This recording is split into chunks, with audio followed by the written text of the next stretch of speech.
Olá, pessoal! Sejam bem-vindos a mais um vídeo. Eu sou a Valéria Ia e este é o seu canal Planeta Memória. Sempre reservamos o espaço abaixo para você acionar as legendas automáticas do YouTube, caso necessário. Hoje vamos viajar no tempo para um dos períodos mais tensos da história moderna e falar sobre um símbolo poderoso da Guerra Fria, o Muro de Berlim. Por que ele foi construído? Como era a vida para quem vivia à sua sombra? E como, finalmente, ele veio abaixo? Fiquem comigo para descobrir a história completa do muro que dividiu uma cidade, um país e o mundo.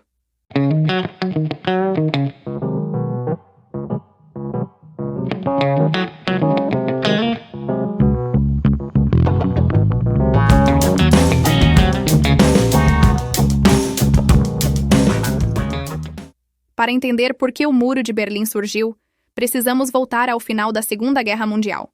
Em 1945, a Alemanha nazista foi derrotada, e os países vitoriosos, Estados Unidos, União Soviética, Reino Unido e França, dividiram o país e sua capital, Berlim, em 4 zonas de ocupação. A ideia era administrar a Alemanha juntos, mas as tensões entre os aliados ocidentais e a União Soviética não demoraram a aparecer. De um lado, tínhamos as potências capitalistas e democráticas.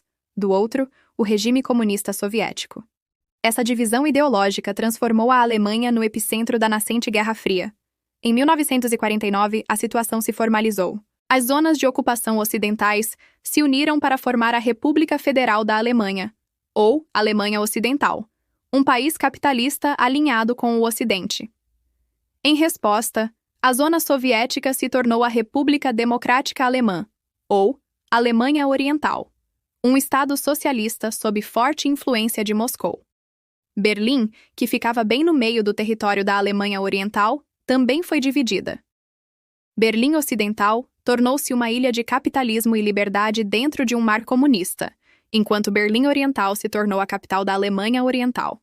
Nos anos seguintes, a diferença entre os dois lados ficou cada vez mais gritante. A Alemanha Ocidental, com a ajuda do Plano Marshall, experimentou um milagre econômico, com prosperidade, liberdade de expressão e oportunidades. Por outro lado, a Alemanha Oriental enfrentava dificuldades econômicas, repressão política e falta de liberdades individuais. O resultado? Um êxodo em massa. Entre 1949 e 1961, cerca de 3 milhões de alemães orientais fugiram para o Ocidente, a maioria deles passando pela fronteira aberta em Berlim. Eram trabalhadores qualificados, médicos, engenheiros, professores, uma verdadeira fuga de cérebros que estava sangrando a economia da Alemanha Oriental e minando a propaganda do regime comunista. Para o governo da Alemanha Oriental e para a União Soviética, essa situação era insustentável. Então, na calada da noite de 12 para 13 de agosto de 1961, algo drástico aconteceu. Sob ordens do líder da Alemanha Oriental, Walter Ulbricht, e com o apoio de Moscou, soldados e trabalhadores começaram a fechar a fronteira. Primeiro, eles esticaram arame farpado por quilômetros, cortando ruas, linhas de trem e metrô. Famílias foram separadas em questão de horas. Pessoas que moravam em um lado e trabalhavam no outro foram impedidas de voltar para casa. O choque foi total. Nas semanas e meses seguintes, aquela barreira improvisada de arame farpado foi substituída por uma estrutura muito mais sinistra. Um muro de concreto, com mais de 155 quilômetros de extensão. O Muro de Berlim não era apenas uma parede. Era um sistema complexo de fortificações, conhecido como a Faixa da Morte. Havia 2 muros paralelos. Entre eles, uma área de terra de ninguém com torres de vigia, cercas eletrificadas, campos minados, cães de guarda e barreiras antitanque. Guardas armados tinham ordens claras para atirar e matar qualquer um que tentasse atravessar. Para os alemães orientais, Berlim Ocidental, que antes estava a uma simples viagem de metrô, tornou-se um mundo inalcançável. O governo da Alemanha Oriental chamava o muro de Barreira de Proteção Antifascista, alegando que era para proteger o país da espionagem e da agressão ocidental. Mas para o resto do mundo, e especialmente para os berlinenses, ele se tornou o Muro da Vergonha. A vida com o muro era uma realidade surreal. Em Berlim Oriental, a presença da Stasi, a temida polícia secreta, era constante. A vigilância era total, e qualquer sinal de oposição ao regime era duramente reprimido. As pessoas viviam com medo, mas também tentavam levar uma vida normal, dentro das limitações. Já em Berlim Ocidental, a vida era vibrante e livre, mas sempre com a sombra do muro por perto. Era um lembrete constante da divisão e do perigo iminente da Guerra Fria. O muro se tornou um ponto turístico macabro e um palco para protestos e manifestações artísticas, com grafites coloridos cobrindo o lado ocidental da parede cinzenta. Apesar do perigo extremo, a vontade de ser livre era mais forte. Ao longo dos 28 anos de existência do muro, milhares de pessoas tentaram fugir da Alemanha Oriental. As tentativas de fuga eram criativas e desesperadas. As pessoas cavavam túneis, escondiam-se em porta-malas de carros, construíam balões de ar quente improvisados e até tentavam voar com ultraleves caseiros. Muitas dessas tentativas terminaram em tragédia. Estima-se que mais de 140 pessoas morreram tentando cruzar o Muro de Berlim, tornando-se mártires da busca pela liberdade. Cada história de fuga, bem-sucedida ou não, era um testemunho poderoso da opressão do regime e da resiliência do espírito humano. Nos anos 80, o bloco soviético começou a mostrar sinais de fraqueza. A economia estava estagnada, e a insatisfação popular crescia em vários países da Europa Oriental. Em 1985, Mikhail Gorbachev se tornou o líder da União Soviética e introduziu políticas de glasnost, que significava abertura e transparência, e perestroika, que era uma reestruturação econômica. Ele sinalizou que a União Soviética não usaria mais a força para manter os regimes comunistas no poder.